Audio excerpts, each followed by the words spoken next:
sunshines, how art thou? How art thou? I'm so excited today because we have such a great person on, and we're going to learn so much about this great person. How are you, Shawn? How are you?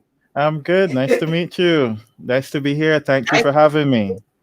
absolutely, absolutely. So this is the first time you and I are speaking together. Like, Yes. I've never even heard your voice before. Oh, this is excellent. But I just want you to say, who are you? How are you? Who are you? Well, I'm Shawn Layne, male crocheter from Barbados in the Caribbean. Um, I don't know. I started crocheting when I was about 15 years old. Um, Here I am now, umpteen years after. I'm also a musician.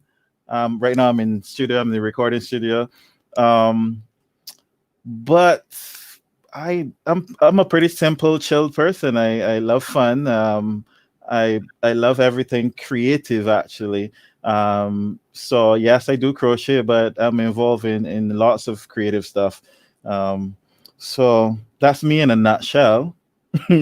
Awesome. So I did some research on you, and I did find Ooh, out that you are a trumpeter, and that's your yeah. first love. That's your passion. This is what you do for a I living. I started learning trumpet. I was 5 years old. My dad was my first music teacher, and we would practice every day by the beach. So that's how I started trumpet. I took formal classes when I was in what do you call junior high, um, and then I also actually studied trumpet at the associate degree level, and then I did the I have a bachelor's equivalent in trumpet performance. Um, so yeah, trumpet has been with me for a long time. Nice. Okay. So where do crochet fit in? Right. So uh, how do I even start? I crochet every day, order or not. Um, if somebody wants something or not, I still crochet every day, even if it's a few rows, because it's therapy for me. It allows me to just think about stuff. And when we get further in the discussion, I explain that even more. It allows me to think about things, but without getting bogged down by the thoughts. Right. You know, I'm free to think when I'm crocheting. So I try to get it done every day. Um, but I also teach elementary school, kids age 3 to 11. Oh I wow. teach visual and performing arts. Nice. So I mentioned to you before we went live that I really wanted to do this because I have an 11-year-old who's watching, and he wanted to crochet, but he was hesitant. I showed him some of your stuff, and he didn't believe me. He didn't believe me. So I just want you to explain, like, what makes you come up with the designs? What makes you want to crochet what you crochet? Because they're Well, beautiful. well, let me start first by addressing your 11-year-old son. And I said, "Hi, good evening to you." Um, how I started, I was 15 years old at the time. Just after 14, 15. And and I was in the youth orchestra here. And there was this girl, she was about 13, 14 at the time, and she was in youth orchestra as well. She was a violin player, I'm a trumpet player. And usually, if anybody knows about orchestra, brass and strings, they don't really mix. But this girl was you know, and so I trying to get my lyrics right, and but then I realized she used to crochet. So we started talking, not about the crochet and stuff, just we started talking, and then it got to a point where I would visit her home, and her mommy and dad would be there, and they're fairly strict, and so they would always be looking at us, making sure that there's no handsy pansy going on, you keep our distance, and we're still teenagers. Um, so then when she would crochet when she was at home, I said, well, if I learn, if she teaches me, or she pretends to teach me, and I pretend to learn, then I can get close to her even when her mommy and dad are there.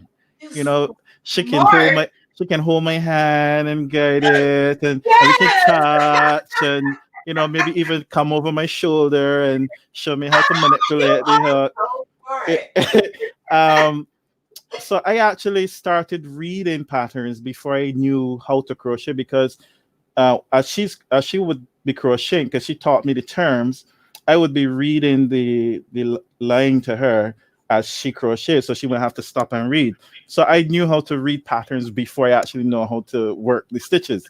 Oh So so wow. so then she taught me how to do it, but this was all under pretense. I actually didn't want to learn for real.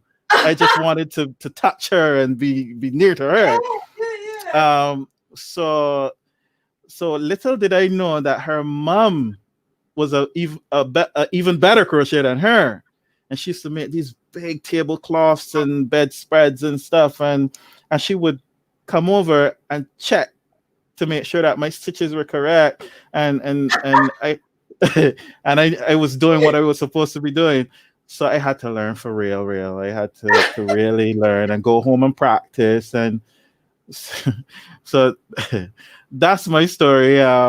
So to your son that's listening, it started because of a girl. And yes, don't think that I didn't get teased and I didn't get taunt. That was all part of it, because that I needed to keep up this facade at the time, and I had to actually go home and practice and learn. When I right. was at school in class, here's a 15-year-old at lunchtime in the classroom, and I got my yarn and hook, and the other boys would be like, "Yo, what you doing?" You know, and in my head, I'm going, this is for this girl. I care what y'all saying, but I know what I do it. um, so yes, it was difficult to some extent, because you got those comments about that's for girls, you're gay, all of these different comments. However, it was in my head, this girl is very beautiful, and I'm going to be next to her, and I'm going to be touching her because I'm learning to crochet. And that So was a clever idea. but I'm not sure. As it relates to advice on how to overcome the taunting, um, just be you. If you're sure of who you are, just go with that. Like, and it's really the more things you learn, not just crochet, the more things you know how to do, the better for you in life. And this goes for anything. This is cooking or fixing stuff around the house. The better you are at doing things and things that the better for you. They always say that if someone came and took everything you own, what is that one thing you still have? And that's intellectual property. That's the things that you have in your brain, the things you know how to do, or the things that's what they can't take from you. So um, don't ever be ashamed of learning, regardless of what that thing is you're learning. That is something that I needed for him to hear. Hmm. I need for him to hear that part, because it's a lot of things that he does now. He doesn't want anyone else to know, even including me. Like if I walk in his room, he don't want no one to know that he plays with certain things. Hmm. So I mean, I understand some of it, because nowadays the kids nowadays are not how they were when I was growing up Hmm. at Hmm. all. They're a little bit too old now. Like my son, I try to teach, or I try to guide him in a way where he still keeps his like youth.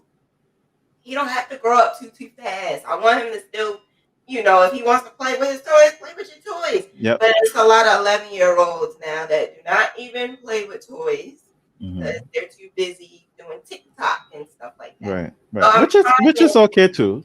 It's fine because he does Mhm. TikTok as well, but he doesn't post it. Doesn't post it.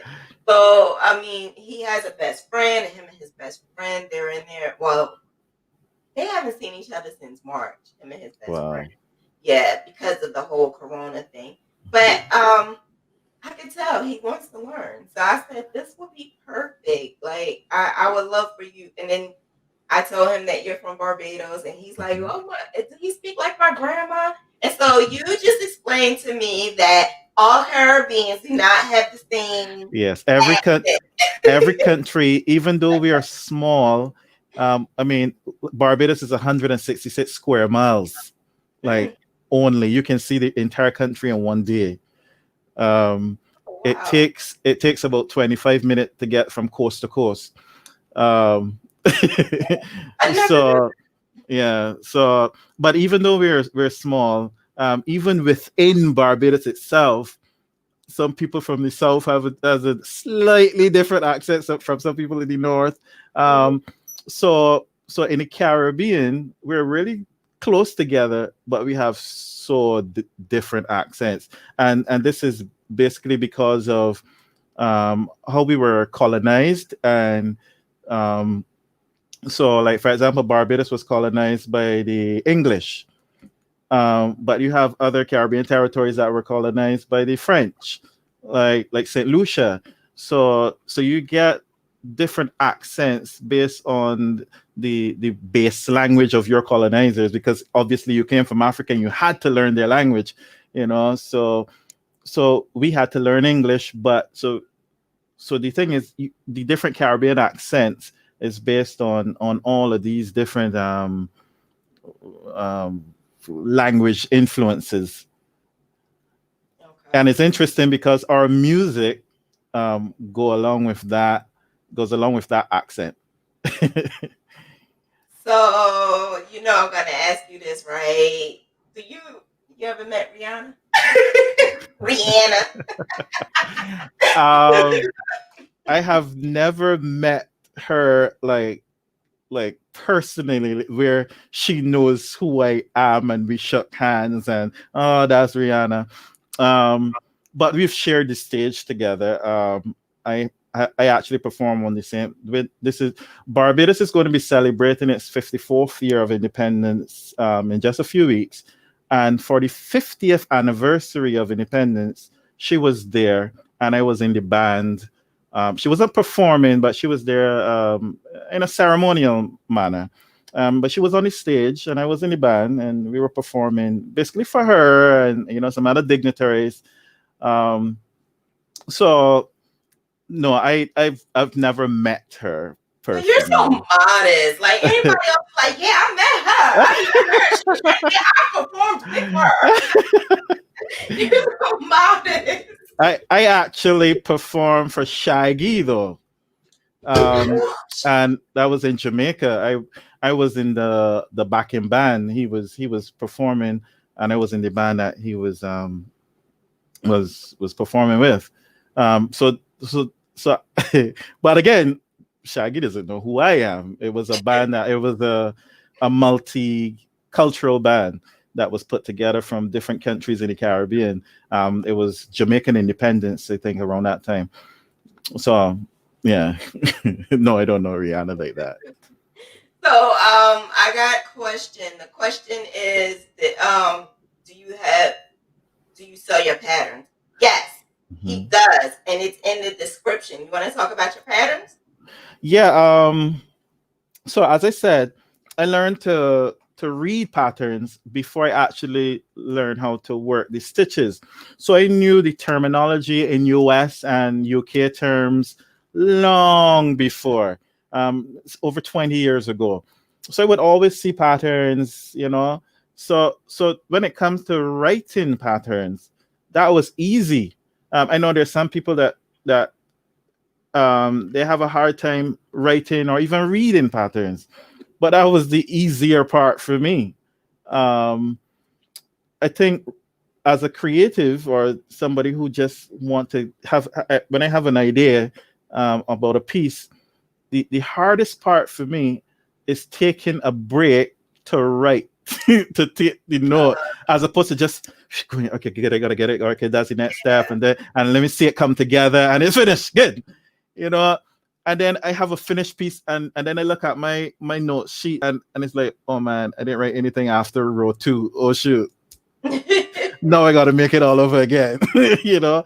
um so that for me is the most difficult part of writing patterns, where you actually gotta take notes as you go along. And because I always just scribble down some notes, and then when I get behind the computer, then it's easy to translate those notes into actual crochet terminology. And I'm a teacher by profession, so I always think of how can this be foolproof? How can I word this so that you get it?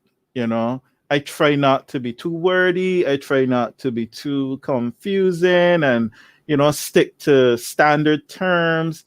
I know I've read patterns where some people just make up their own, and it's like, what? Yeah. But so I write with a student in mind. So some people comment. One of the comments that I get a lot is, my patterns are easy to read.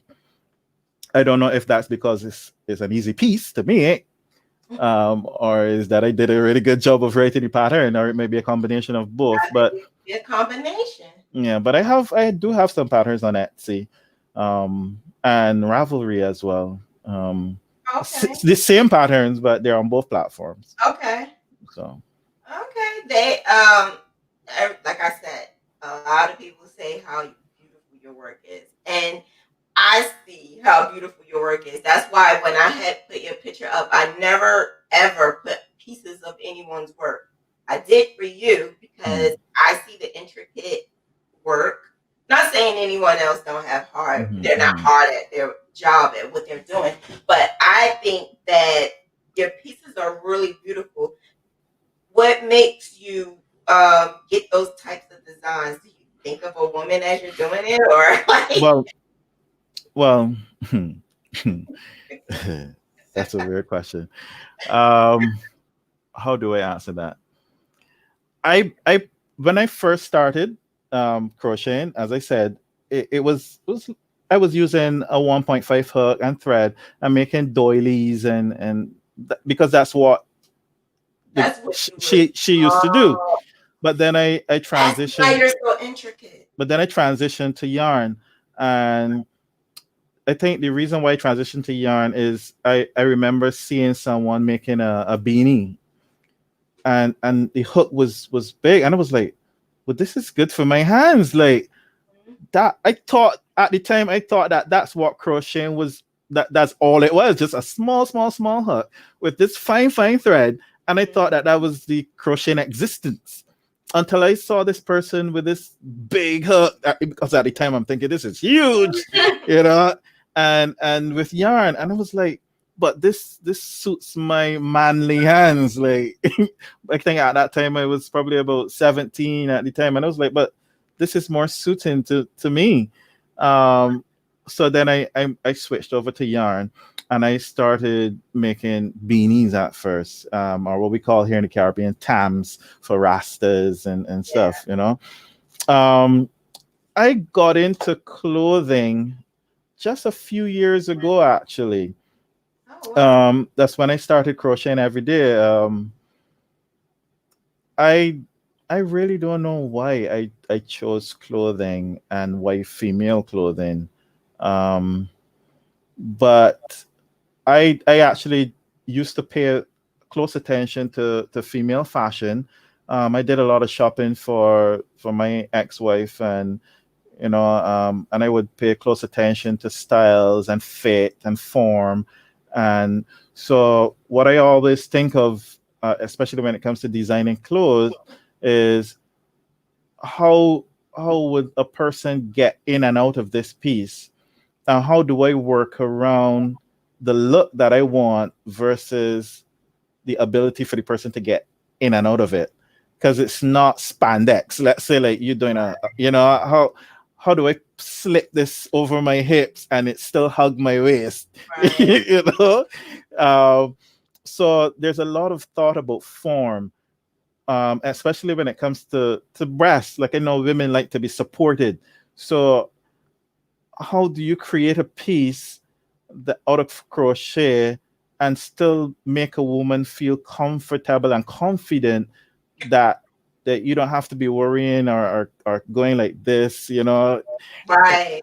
so it's like you're always conscious of styles, and I mean inspiration comes from anywhere. You walk around, I'm always in female clothing stores, sometimes I walk into a store and I just browse the racks, and just to get ideas and inspiration. And the sales clerk would always ask, "Can I help you?" And I was like, "No, just looking," and sometimes we would actually have a conversation and we would talk about styles and thing. And it's always weird at first to the clerks at the store, but um, then you do a lot of people watching. Sometimes you would look and you would see how a skirt fits a woman, and it's like, wow.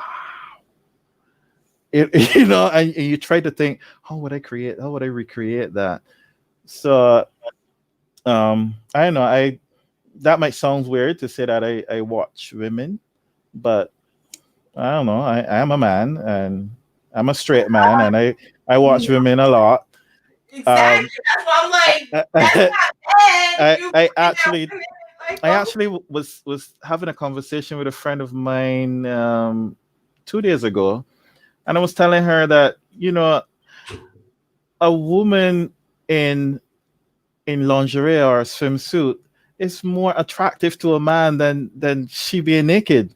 It's just something about that cover in the right places and just showing that skin in the right places that is very attractive to a man. And I don't know if it is because that I'm a man, because I try to make pieces that I would like to see a woman in. Um, so you would find that none of my pieces are too degrading or ratchet, Um, so the woman form, listen, I love women. The the female form is no. inspirational. I don't know. Your 11-year-old son still listening.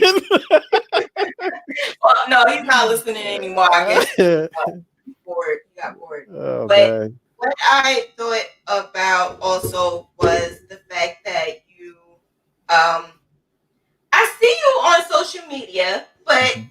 I see your stuff. Like you post your stuff. Like, are you more on social media for just business or just to post your stuff or Wait, just that post that's a social things? that's a really good question and a great observation, because I try not to I try not to make posts that are advertisements.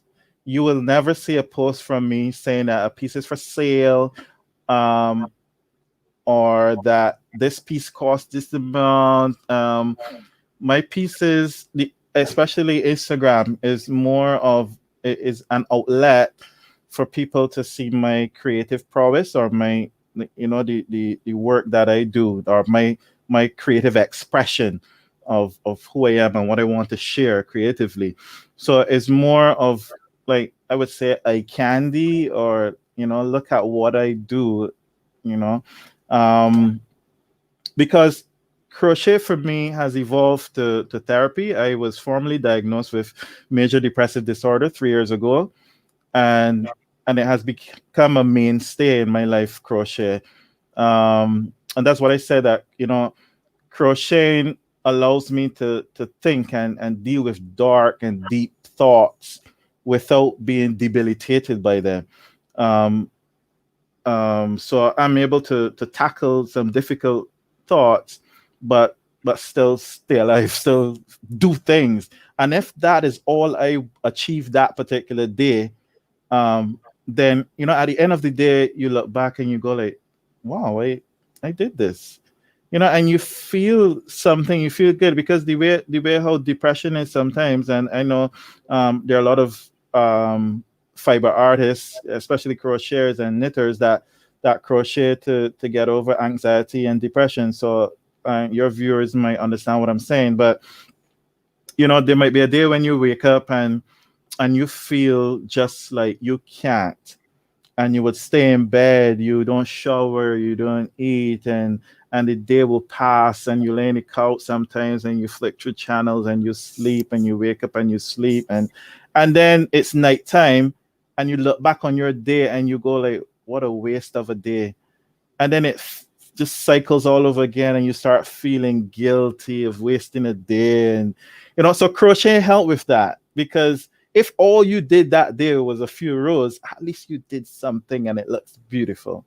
you know That is exactly why I started crocheting. Good. I was depressed. um My aunt got me out the house because my mom told her, get her out the house. Get her out the house. She's always in the house. She's not doing anything. I was depressed. I was homeless. I had breast cancer, and I had breast cancer at 25. But at this was like maybe like 6 years later, 4 or 5 years later, and I didn't realize, because I just went straight back to work. So I didn't realize it was a toll on me, because I just hurried up and rushed back to normal life. So I thought, but I didn't deal with it. I didn't deal with what I had to go through. So I went through depression as well. And so crochet did save my life. And that was the meaning for this podcast. Good. I never knew that about you, but I knew having you on my podcast versus other people not on my podcast, because you're the first person I put on my podcast. I just thought that it would benefit my son, but now you're benefiting everyone right now.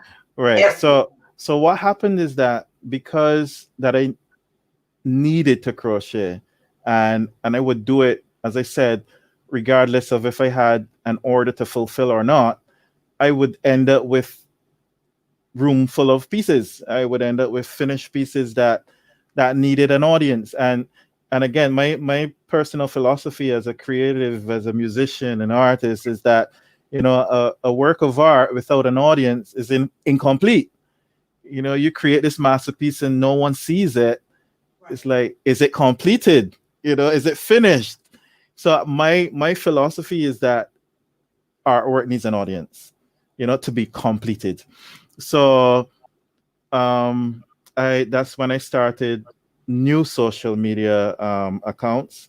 So at first I had all my Facebook account was Shawn Layne, and then I said, you know what, when I scroll through my timeline, the postings from my friends at the time, friends, Facebook, it wasn't lining up with the energy that I wanted in my life, especially for my artistic expression and to the audience that I wanted.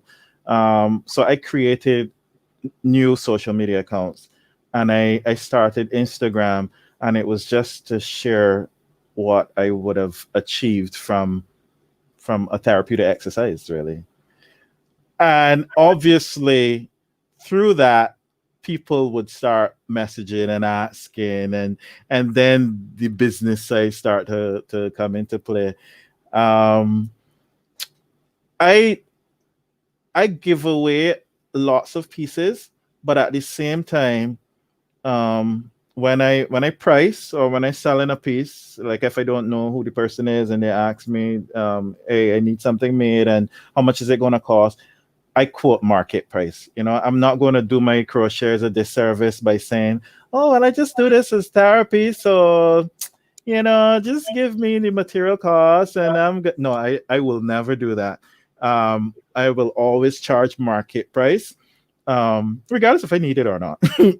That's just to keep the market where it's at, and to not do my fellow artists a disservice. Absolutely. So yeah. Oh, wow. So, again, everyone is saying they love your work. Kristen, who made my earrings, she crocheted my earrings. Have you ever Wow. made earrings or anything? Like accessories? No. No? The only accessories I make, probably like a scarf, arm warmers, but not earrings and those things. And simply because I don't think I can go back to thread. I know, right? I don't know how she'd do it because my hands would be so hurt right I, now. I haven't I haven't used thread in about 18 years. Oh And wow. just the thought, I remember I sometimes, I when I go to the craft store and I see the 1.5 and the 1.25 hooks, and I like, Yeah. no. I mean, No. I have them. I just don't really use them. Yeah. Yeah. So, what's your favorite hooks and your favorite yarn? 5 millimeter. Yeah. No, I've- 5 millimeter ish type yeah, of. 5 millimeter and weight four. I think like for anybody into to um yarn, and that is the go-to, the 5 with the 4. That's, but depends on what I'm making. Depends on the intricacy of the design. Like, let's say I want to get a thread kind of look, you know, I might go down to, let's say, sorry, I should say first and foremost that my crocheting tension is tight. So Oh, sometimes when I say a 5, you know, uh, people might think, okay, I got an idea of that side, but no, my crochet tension is tight. Like with a 5 millimeter, I do 16 DCs by 9 rows, and that is kind of tight, from yeah. my gauge. Um, so I go down sometimes to 3.25 with weight 3 to get a finer look. Um, so when, especially, like, let's say you're doing pineapple stitch or something more intricate where you want more of the stitch pattern in a smaller space, so you get more I don't know what you call it in that terms, detail in Yeah. a smaller space, then I would Yeah. go down. But I ain't going down to thread. I ain't going past a 2 of it too. Nah, maybe if Rihanna wants something in thread, I will definitely pick up thread again. I know you would. I would too. But yeah. Uh, what about yarn? What type of yarn do you like to Um buy?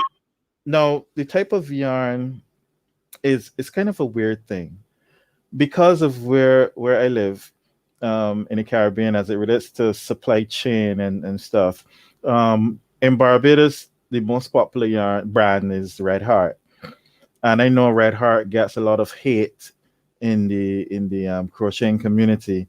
But that's what I would have started with. That's what we have to work with here.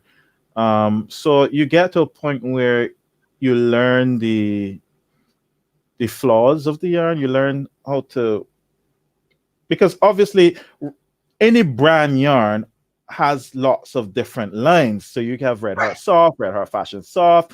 You have the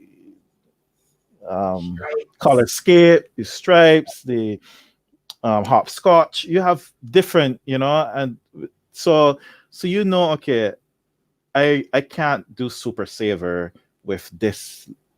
If I want a really nice flowy drape, super saver is too stiff and too weird and wonky, especially when you get into certain colors. It's like, hey, no, no, no, no. Yep.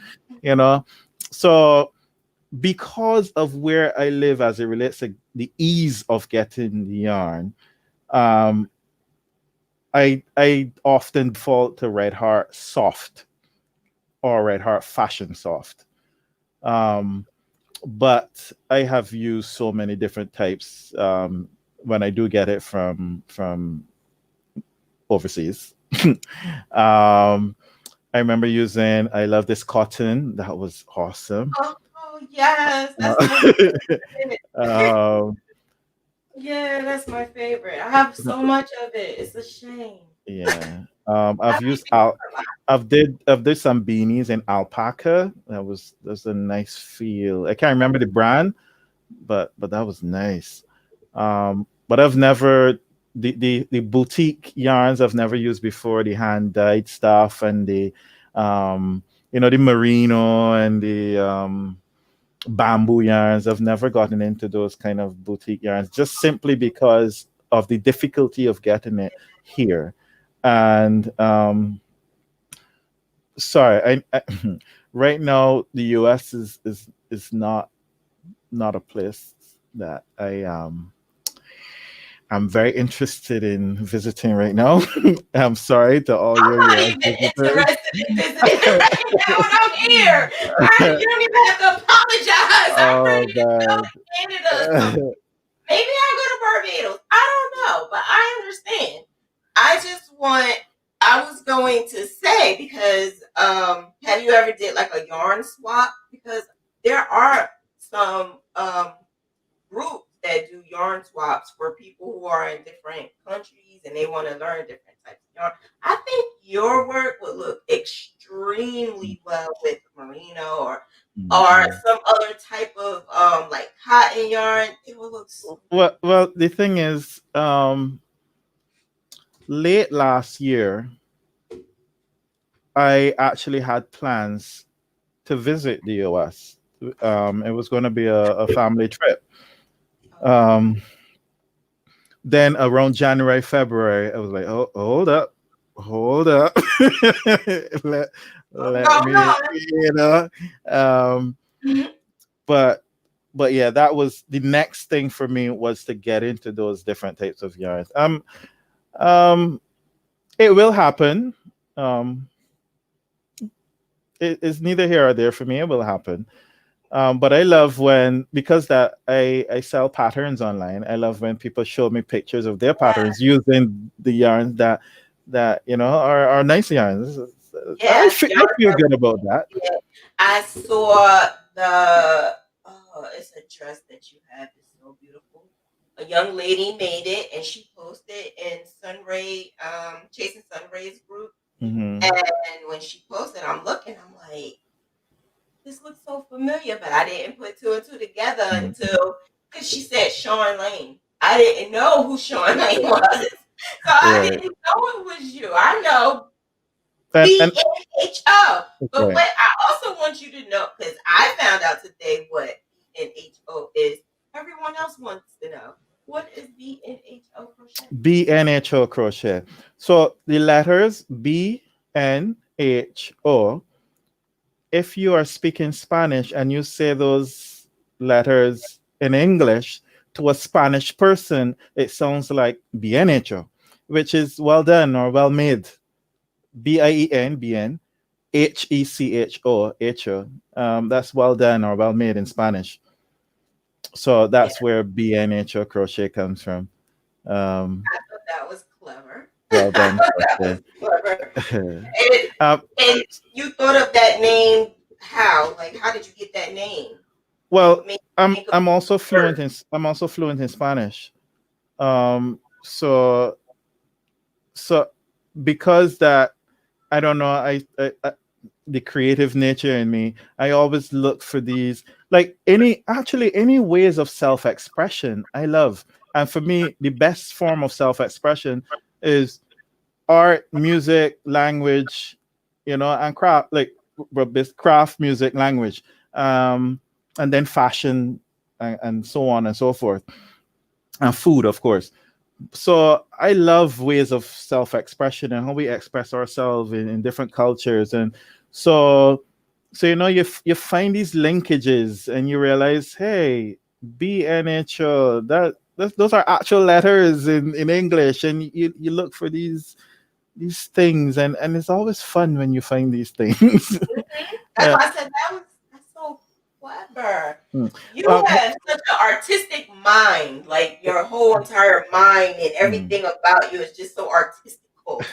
One of the things I wanted to say about patterns is that um,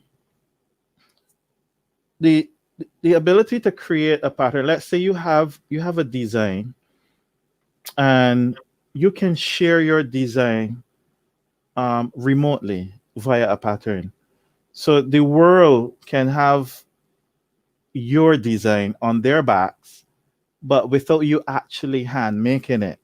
And that's the beauty of a pattern. And that's what I like about patterns. The fact that a piece of me is shared through somebody else.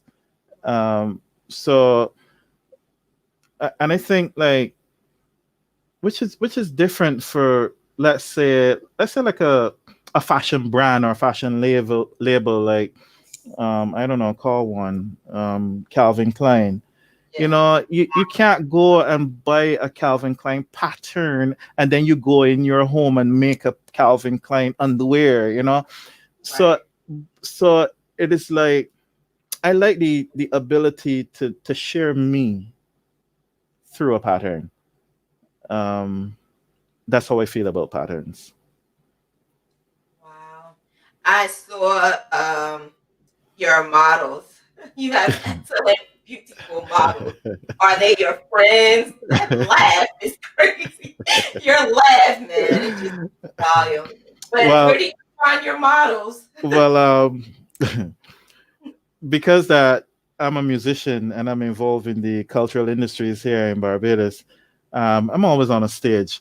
So I know the artists, I know the dancers, I know the models, I know that group of creatives. You know, I actually worked in a hotel entertainment department for 5 years, and with a group of entertainers and dancers, and so so the community, as I said, we're only 166 square miles, and because I'm involved in it, I would be able to call up somebody and be like, hey, I got a piece that could fit you. You'd be interested in modeling it, you know, like check it out. And you would send a picture and then they would wear it. And so it's not, yes, we have relationships that existed before crochet, you know, through music and art. So that's where I find my models. I know them personally. Okay. Okay. All right. So I'm gonna ask the ladies if they have any questions to ask you because that's all I keep saying is I love your work, Shawn. I love your work, Shawn. And thank you all. Thank you all. I love creating. Um, I I try as hard as possible to be original. Um, it is amazing. I find crochet is so amazing. What you can do with just double crochet and single crochet is is is unbelievable. And chain stitches, you know, and the fact that you can create so many different things it reminds me of music. Um, we have a palette of 12 different notes in music, but yet you can come up with so many different melodies and arrangements and sounds, using different instrumentation. And that's how I feel about crochet. There's a few stitches, but you use these stitches in different combinations of yarn and hook, combinations and colors, and every person, even though that they're only using these four basic stitches, have their own expression, and I find that so amazing. um so so that's my inspiration. I try to do original ideas, but again, I really concentrate on form and function. You know, I try to stay away from those um model only pieces. I do like, there's sometimes where I might have an idea and I say, you know, this is a kind of piece that you can only wear if you're modeling it. It's not functionable. Like there's no place you can wear. It's like haute couture, you know. You don't wear this anywhere. Um, for me, like as I said, I love when my pieces have an audience. So that's not me yet. um, I like for women to wear my pieces out on cruises and like boat rides and parties and pool parties and, you know, and festivals and those kind of things, and show off and dance. I mean, like we live in the Caribbean, like we gotta dance, and it gotta be functional. Like when you gyrating and stuff, you know, it gotta stay in place, and so that kind of thing. So that's where my inspiration comes from. And again, I, I love women and the women. I see. You have so much passion when you talk about it. So I definitely see. I just see so many people talking about the your story is great and your expression of crochet is great. And they really enjoyed this interview. And we really got a chance to meet who is Shawn, who's behind that hook, who is Mm-hmm. BNHO Crochet. I'm like thinking, I see your work, but I don't see that person. Like you put out your work, but I don't know who you are. And I told you I'm a researcher, so I found out that you played the trumpet, but you Right. don't show that everywhere. Right. You I wouldn't. saw that you did though. I try to separate my crochet life from I my see. music life, But I found especially on social media, um, I found you though. because of the audience. You know, um, um, I was just about to say something and I lost it. Oh man, You I know. you're talking about the audience in social media. You post certain things for crochet on that platform for us, for the crochet community, and for people to enjoy your crochet, right? But when I found you, how I found you, besides just crochet, was I put in your actual name, Shawn Layne, Mm-hmm, and I mm-hmm. hashtagged it. When I hashtagged it, I saw the musician. Oh, I wasn't expecting the musician, so I'm looking. I'm understood. like, is that him? Because I honestly didn't even know who you looked like Right. until Oh, you sent me I that now picture. remember. I now remember what I was gonna say. When you talk about posting but not knowing the person, I also wanted my work to speak for itself. You know, I didn't want it to be represented by a person. I wanted it to be loved for it and not for who I am. And the other thing is that I tried hard and to get my work to a point where I would never have to hear, "Oh, well, that looks good for a man." You know, it's like it's Got okay because you're a man, but you. if it was a girl, it would not be. I said I will never hear that. I will, so that's probably why I post less of me on my social media page because I want it to speak for it. So I don't want people to go, "Oh, a man did that? Wow, that's awesome."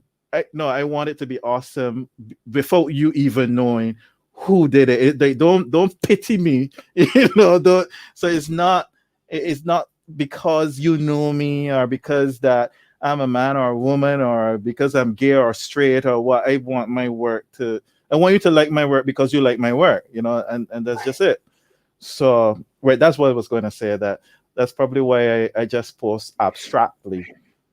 And as I said, Well done. my captions are always about the work or about the model or about some kind of philosophy or some idea. And I always respect women and try to promote women, especially black women.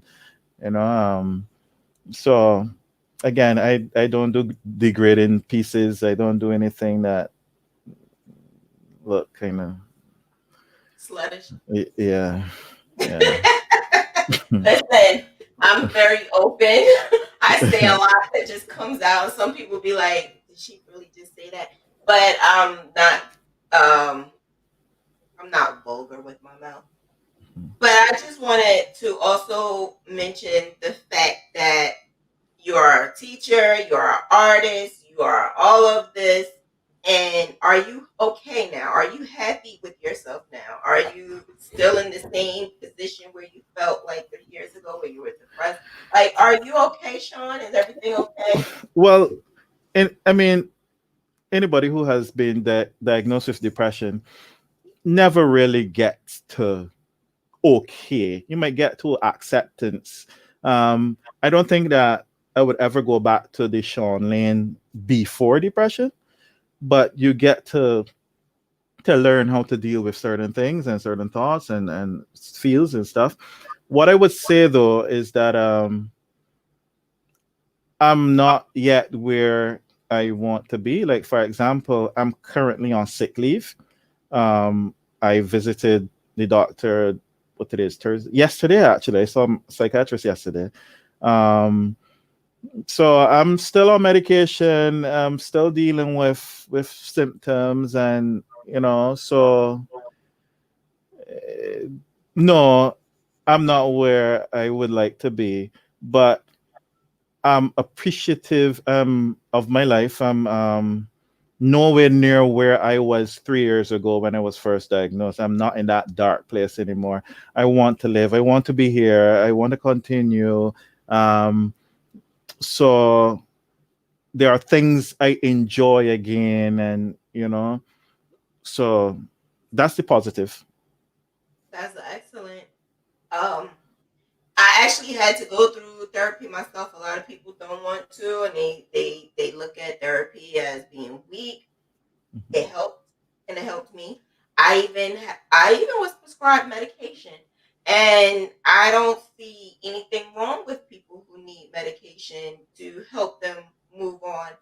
And that's why I love crochet, because crochet not only helped me with the depression, but it's helping me with my time, and it's giving me a purpose to want to keep moving on and be there for my kids. Hmm, Your hmm. family, how are they? Are they accepting Right. of your crocheting and everything? Yes. So I have a my son is 8 years old. My daughter is 5. Um, so my daughter, she asked me like for crochet doll clothes. Like, so her, I make clothes for her dolls, basically. Okay, Uh, that's good clothes though. I've made a few pieces for her. Um, she always asks for my yarn. Like whenever I'm crocheting, she comes and she's like, "Daddy, can I have some yarn?" And I always go like, "What you want yarn for?" Like it's like a crocheter's yarn is a crocheter's yarn. I don't care. You're my child, but Yeah, still, like my yarn is my yarn. yes. But no, you oblige. You say, okay, look, what color do you want? How long do you want it? Like, just go ahead, have fun. And she would like she want to play with my hooks, and she takes up the hooks, and she just try to do something, and but I said that I'm not going to intrude until she comes to me. When she comes and she said, "Daddy, I want you to show me how to do this," then I would show her that step or whatever. But right now she is just trying and doing stuff, and so I let her play. Um, my son, he likes looking at pictures of the finished pieces. So maybe he likes to see the women too. But he's 8. I I was don't, about to I say don't he know. might Maybe boys, and have he likes to see the finished pieces.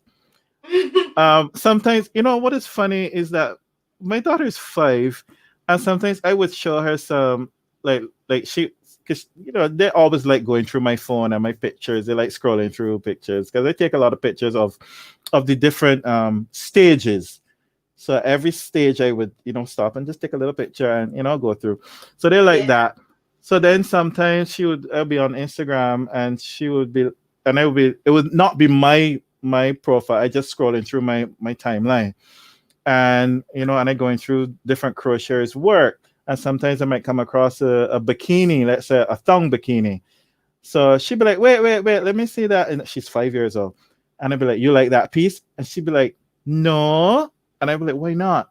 Because you can see all her butt, so and she's just 5. And I'm like, yeah, I don't like that one either. But some people do, because I let her know, I'm not going to say, well, that is wrong. I'm gonna say some women like showing their butt, and it's it's okay. yeah, It's, however you express yourself. Once you don't show the parts that you're not supposed to show, but yeah. yeah. So, are you guys, being that we are in this pandemic, I don't know when it's gonna stop. Are you guys still, are you masking up? What are you Well, guys doing over there? well, I know when I say this, you're going to be fairly jealous, but Yeah, I don't worry. we we have had our total is just over 100 cases only. We have a population of just under 300,000 people, Yeah. and we only had just over 100 cases, and every single case was contact traced to a tourist, like to somebody coming into the island. Every one of those 100 and something cases were contact traced. We only had 7 deaths, so we have good numbers. We're not on lockdown, but to get into any store, any building, any public place, you have to wear a mask. And it's not mandated. And this is the thing I love about our people. It is not the law that you must wear a mask, but we wear masks. Like, I think every store owner, every office building, they have on their store no entry without a mask, even though it's not the law. So So you want to know what I am going to say about that? I think it's beautiful that other countries are able to get over this traumatic situation. I believe the reason why we can't is because, and I'm not even going to blame no president or anything like that. I am not going to blame anyone. What I'm going to say is everyone is diverse. This is a diverse country. There's so many different people, so many different cultures, and we all have our own unique culture. And the reason why, everybody have a story. They have a story on why they want to not wear that mask. It may not be what I agree with, but they have a story. It's a reason why they feel not wearing that mask is going to help them. So I can't fault them, but I was diagnosed with the coronavirus. And me, myself, being hit with that virus, I do get mad at some people who all they have to do is put on the mask. Right. But I also believe that it's a story. It's a reason why they don't want to put on that mask. Now, are they being dictated? Maybe. Are they being told not to wear it because, I don't know, if it's a fashion statement? I don't know. Right. I just know I need to protect me and mine and make sure me and mine are good and we are well, and so that I don't get hit by that again. I know for a fact my college son came in here with it, and that's why he's not here now. He's not here right this very second. He's in school. But, this was back in April. This is when, it first started. My birthday hit. 2 weeks later, we were sick. My birthday was in March. We got sick 2 weeks later. And so that was a while ago. They're saying now that our immune system is, that's way out of our body, so we could get sick again. So I am strictly, scared, nervous. And some people were like, come on, what's wrong with you? Nope, I don't want to go. Nope. I'm just scared. Libby, I saw a comment from Gigi, the crochet queen, because you all care about one another in your country, talking about the fact, how we are so able to control this. And yeah, it is true. I think we are a community, we are a country that 95% of us look the same, so which is different in America.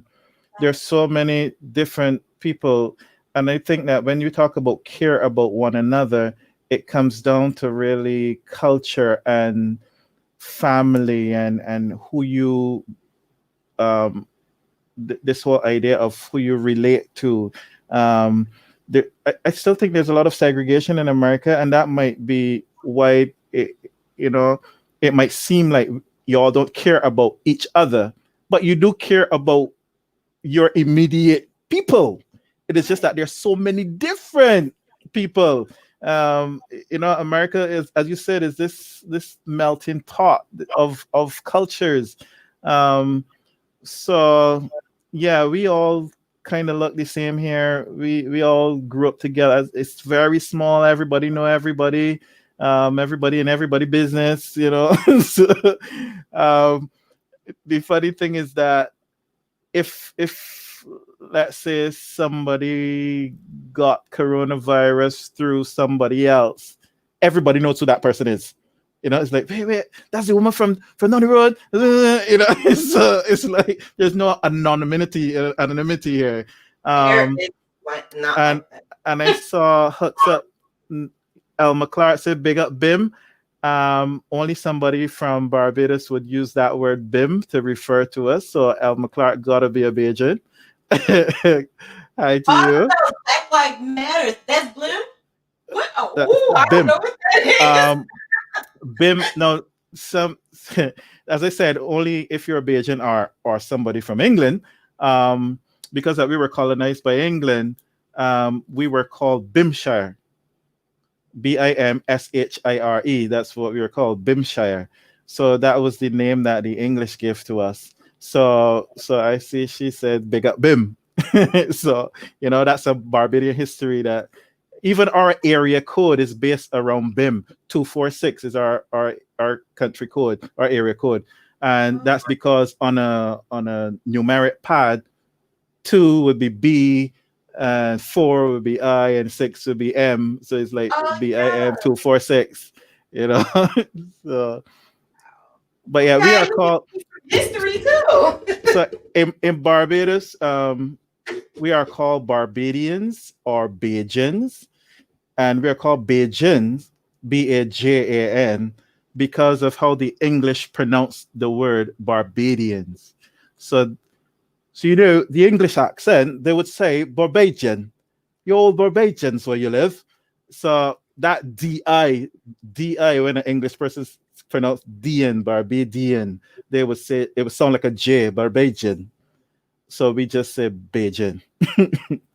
So we are Okay. Bajans, I don't Barbadian. think I think when I was telling my son I didn't say that because well, like I told you, his grandmother is in Trinidad right now. Mhm. So he just kept saying, "Do you guys sound alike?" And I'm like, "No." Well, No, at first I did say yeah, but now I'm saying no. we sound so different. And as I said, um, what you're hearing right now, how I'm speaking to you, is only because I'm speaking to you and not a fellow Yes, countryman. Because it will be a completely that different accent. really quick. She speaks very Even, I fast. mean, sometimes, even in America, sometimes when I hear y'all speak, like New Jersey, yeah, y'all speaking, I'm like, y'all speaking English? It's like, what? What? Oh my I goodness. remember the first time I heard the word parlay, and I was like, what? You know, Parlay. pro- probably Oh, parlay. probably. It's like Oh parlay. no. I was See, like, listen, I what? was brought up in the English, like there was a lot of English teachers in my family. My sister's an English teacher. Mhm. Yeah, there was no, none of that. Probably no, Oh no. man. Mm-mm. But since I'm right here next to New York, my Mhm. boyfriend seems to think that my accent is from New York. So Okay. he would say, "You sound like you're from New York," and I'm like, "No, I sound like I'm from New Jersey." No, you sound like New York. And he's straight up Philly, like Mm. straight Philly, because they have this accent where they sound proper and they roll out that R and everything is drawn and The this. And I'm the like, all the this, the, the nah, I mean. yes, nah, me, yes. Yeah, got you. Because as I said, I love languages, I love accents, and that's why I love Trevor Noah. I think Trevor Noah is an amazing comedian because his ability to interpret accents and languages is amazing to me, and I love the same thing. I love how we express ourselves and those little nuances, in what we say and do. So I always find language interesting, and there's so much. It's funny that there's so much communicated. Oh, so I know this is supposed to be a crochet discussion, right? There's No, so it's a podcast of our lives. Go ahead. there's so much communicated non-verbally, um, in face expression and gestures and little movements and nuances that I remember when I was studying in New York. When I was in a dorm, my dorm, it was not attached to the school, so it was not like part of the school. It was student housing, and um, so there most of the students that were in the dorm came to New York to learn English at English as a second language school. So there were a lot of Asians and populating the dorm. And I remember I would always ask them to teach me a few words and phrases and sentences and stuff. So sometimes they would be sitting at the table and they'll be having a discussion among themselves, and I'll be just listening and I look in and listening, and and it's almost like, okay, I get what you're saying. Like I can I just got to know what the conversation is about, and then based on your expressions, I don't have to know the language. I can see, okay, you disapprove or you approve, you agree, you don't agree, you know. And sometimes they would stop and they would look at me like, hey, you know what we're talking about? Yes, yes, I definitely understand. But just Yeah. like Teresa is saying, Yes, with the lacking just mask, over. Yes, yes. you really don't you don't know if someone is smiling, because I when I walk down the street, I don't smile a lot. Hmm. I don't smile a lot but they see my eyes. So when they see my eyes, some people will say, "Oh, you have pretty eyes. Oh, oh, I can tell you're not smiling, or you look mean, or something like that." Hmm.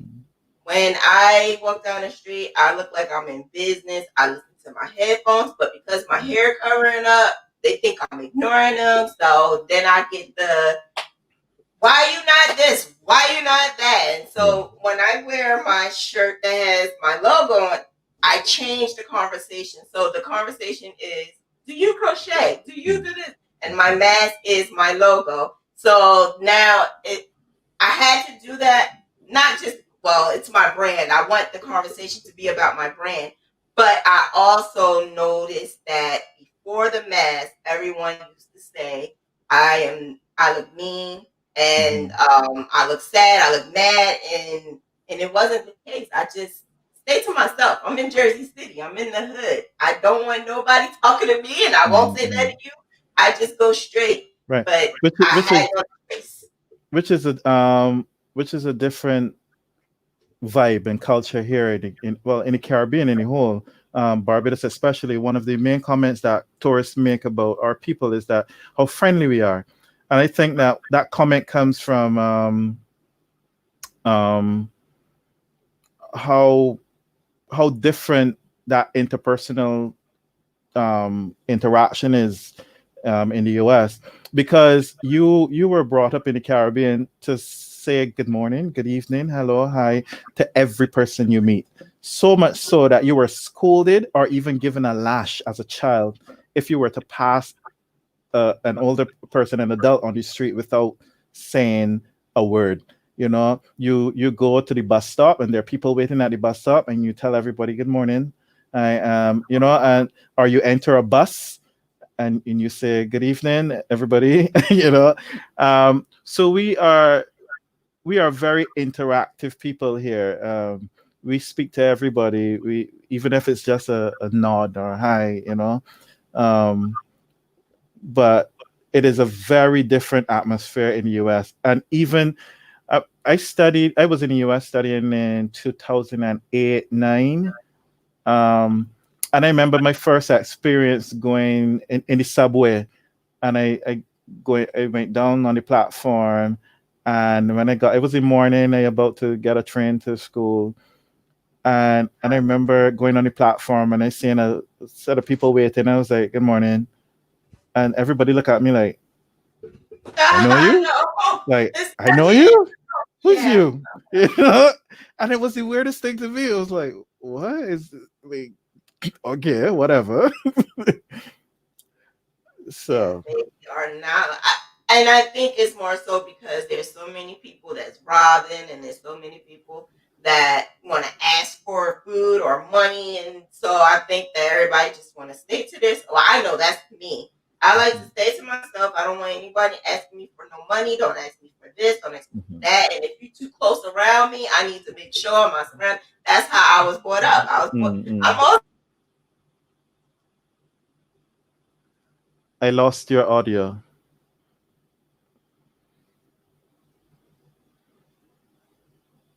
I still not hearing you.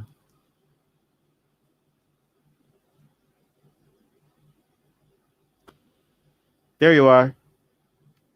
Wait, no, you're still off. You're still you're still gone. I'm I trying asked to. All right, wire. but there You you hear me are now. now? There you are now. Got you. Okay. I accidentally hit the wire.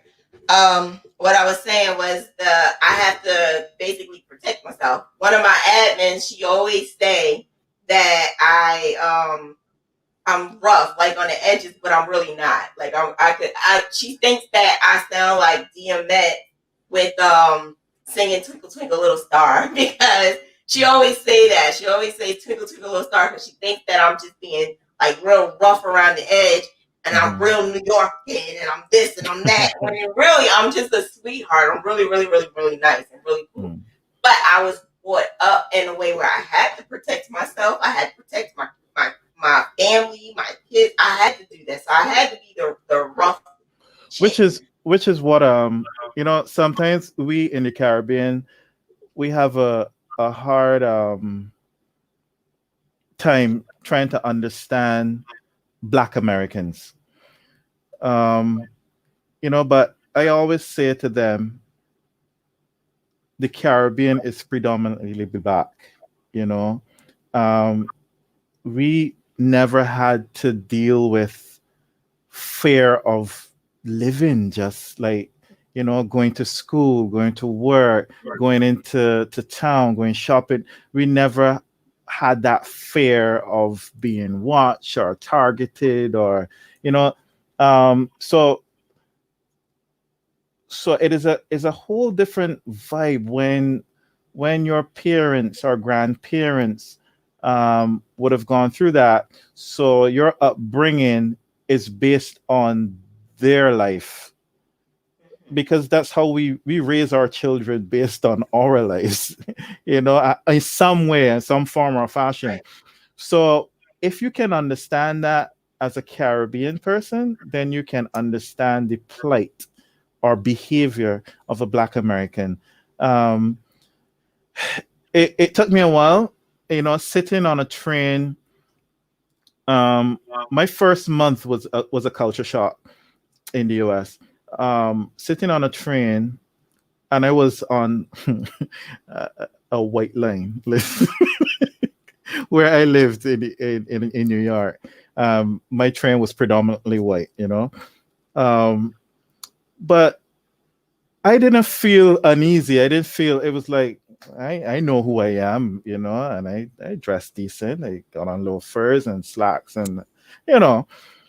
But then sometimes the train stop at a station, and some people get on, and their behavior, the rowdy behavior, the loud talking, the disrespectfulness, not to just to each other, but disrespectful to property, and it's like, but how can't you see that this behavior is bad, not just for you as a person, but when somebody else that doesn't look like you look at you, like and me as a Black person, without saying a word, just sitting there, I'm automatically labeled as part of that group, Yep. in the US.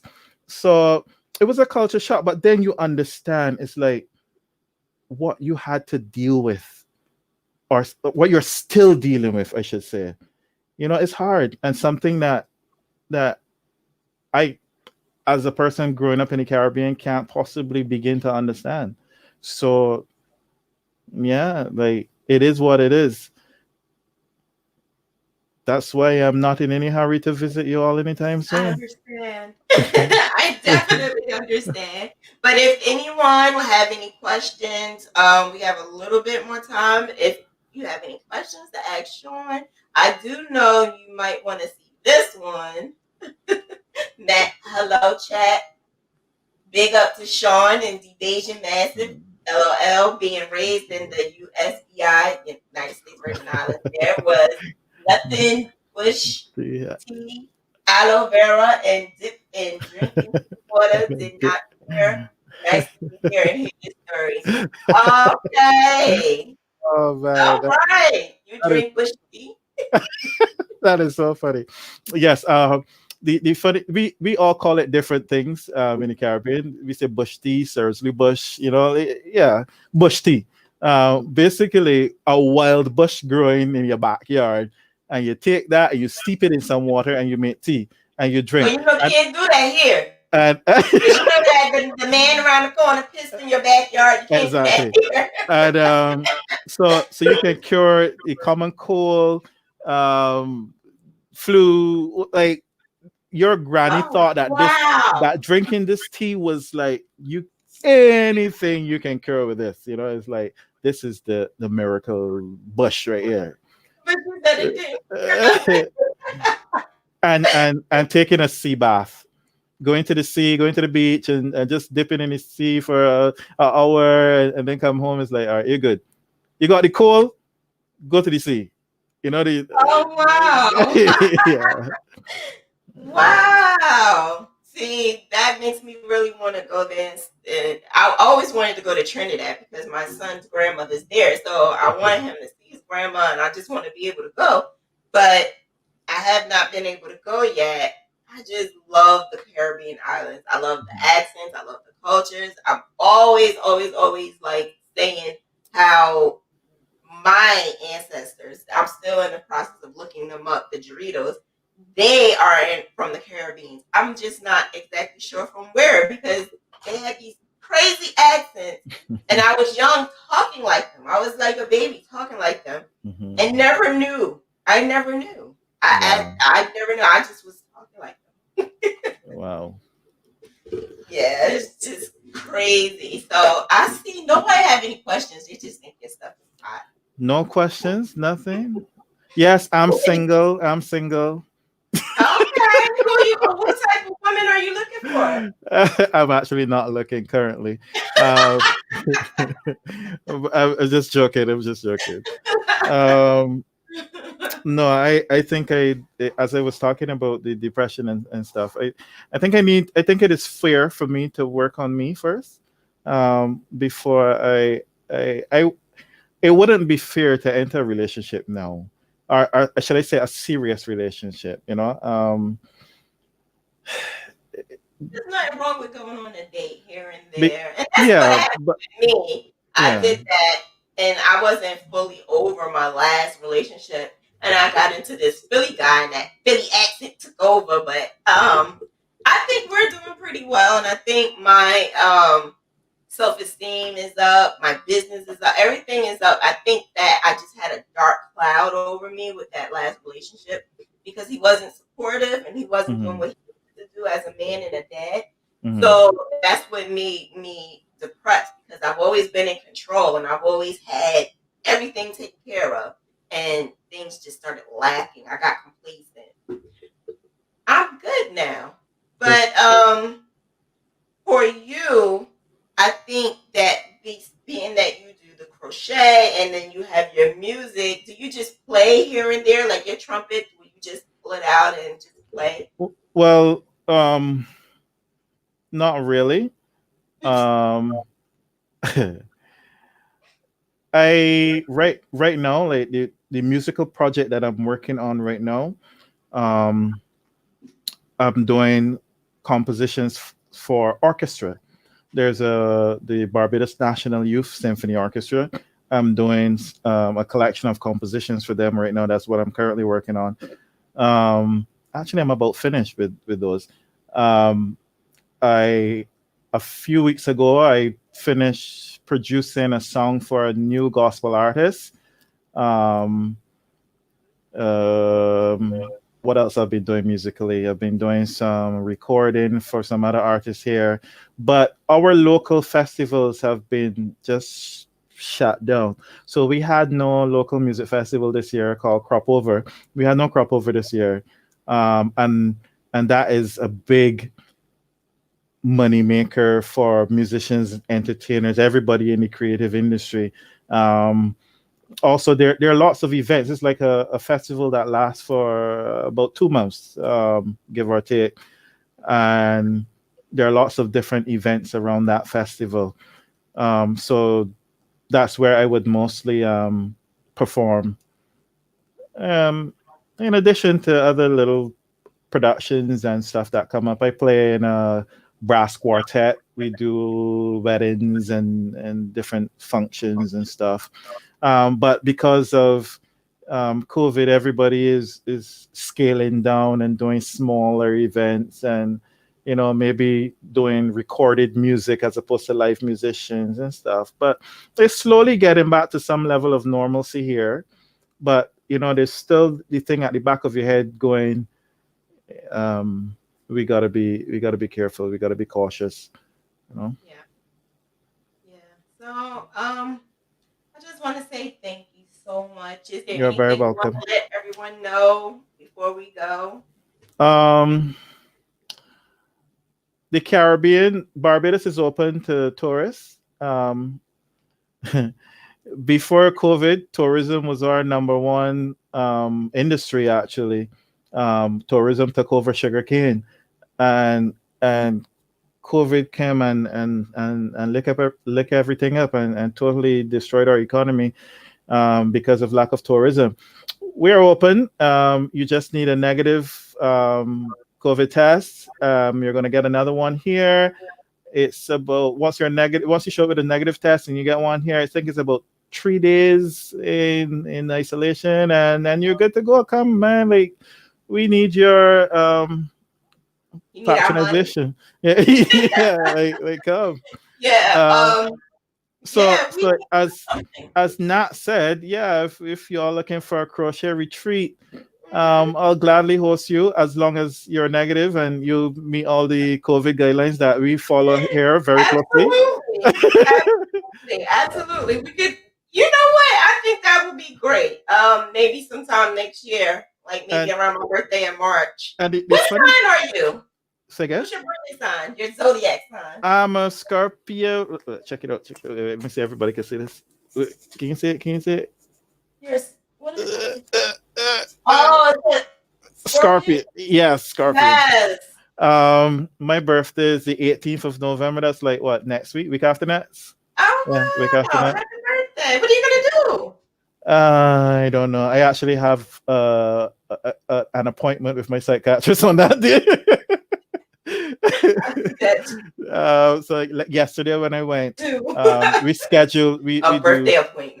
we do 2 week schedule. So um 2 weeks from yesterday would put me on my birthday. So we made a joke about it, and I was like, I don't mind. I don't mind going. I will start my day with a good therapy session, and I'm good.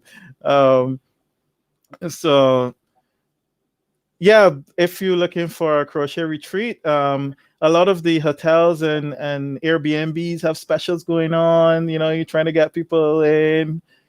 Again, once you meet the criteria for our COVID measures and guidelines, we'll gladly accept you. So, Absolutely. Absolutely. well, we got Definitely. some scorpions in the house as I well. see. I What? see. All right, Annette. Okay, Plastine. Okay. All right. Thank you so much. I appreciate you coming on here and letting us know who Shawn Layne is from BNHO.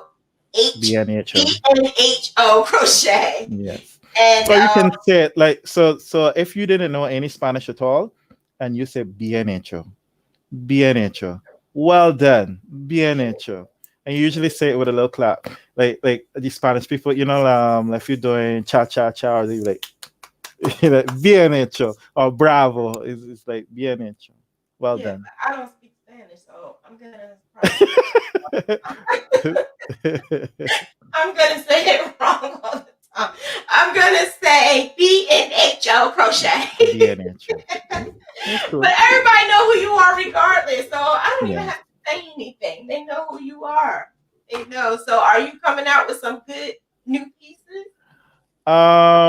I actually posted a new design this morning on my page, on my Instagram Oh, page. that long skirt with Yes, the asymmetrical skirt. yes. I actually wanted that. I've never done a tutorial video before, but I've gotten so many questions about the construction of that piece that I'm actually thinking maybe this shouldn't be a pattern for sale. Maybe this should be a video that I give, because of the the interests, the messages that I got and stuff, and the question. And I go like, maybe I should do maybe this should be my first video tutorial.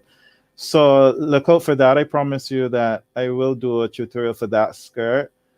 Um, but That'd be awesome.